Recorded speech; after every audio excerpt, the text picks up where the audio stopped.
ल आज बनाऊ है त घरमै फलेको मिठो कटहरको तरकारी।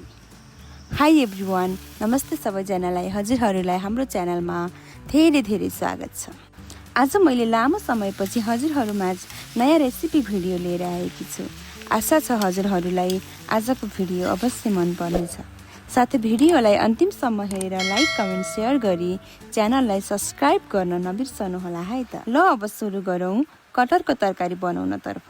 हामीले अब सुरुमा एउटा कटहर लिएर यसलाई काट्नतर्फ लाग्दैछौँ। कटहर काट्दा हातमा यसको चोप लाग्ने हुनाले हजुरहरूले हातमा तेल अथवा पन्जा लगाउन नबिर्सनुहोला।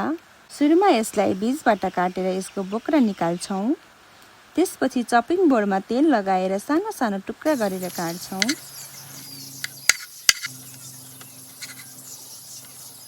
अब काटेर सकेपछि यसलाई केही बेर बोइल गर्नतर्फ लागौँ है त।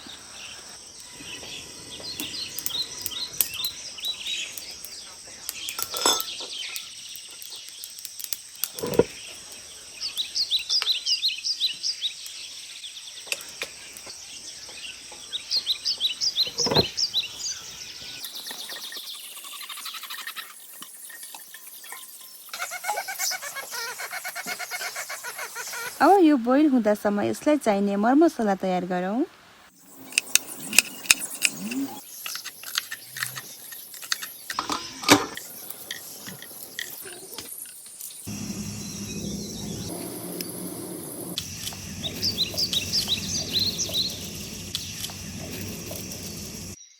अब सबै मरमसला तयार भइसक्यो।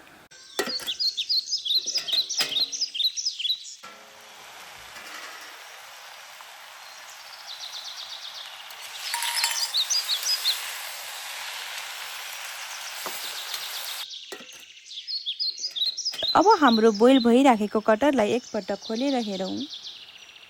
अब यो पनि राम्रोसँग बोइल भइसकेको छ। अब एउटा छानीमा राखेर यसको पानीलाई तार्छौँ।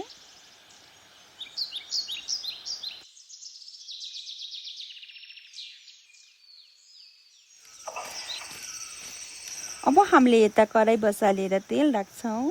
तेल तातिसकेपछि थोरै जिरा फुराएर प्याजलाई राख्छौँ। प्याजलाई केही बेर भुटेपछि यसमा मसलाको पेस्टलाई पनि राख्छौँ। त्यसपछि बेसार नुनलाई पनि राखेर मजाले चलाउँछौँ।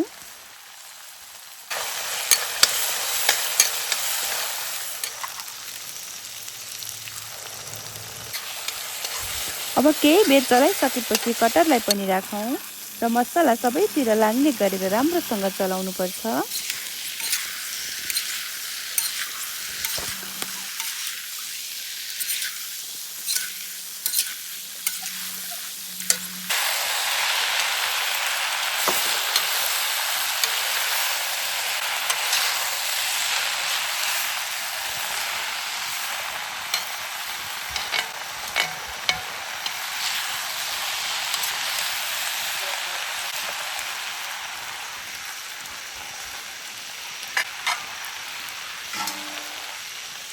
र अब यसलाई केही बेर ढाकेर छोप्दै पकाउँदै गरौँ।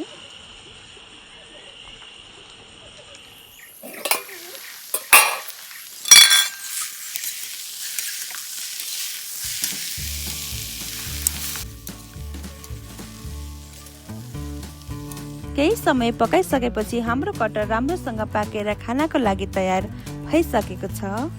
आशा छ हजुरहरूलाई आजको यो भिडियोले कटहरको तरकारी बनाउनको लागि हेल्पफुल हुनेछ। भिडियो अन्तिमसम्म हेरेर साथ दिनुभएकोमा धेरै धेरै धन्यवाद। अरू यस्तै रेसिपीको लागि सबाइज किचनलाई सब्स्क्राइब गरी भिडियोलाई लाइक, कमेन्ट गर्न नबिर्सनुहोला। धन्यवाद।